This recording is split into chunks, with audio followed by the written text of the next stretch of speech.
Hi guys, welcome back to a new episode. In this video, I'm going to show you how you can change the language on the Threads application. Keep watching the video till the end to change your language on Threads. Firstly, go ahead and open up your Threads application.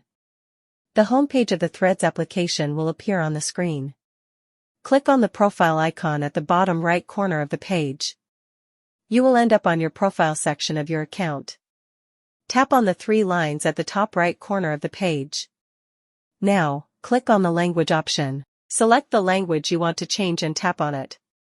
This is how you can change the language on the Threads application quickly and easily, just in a few steps.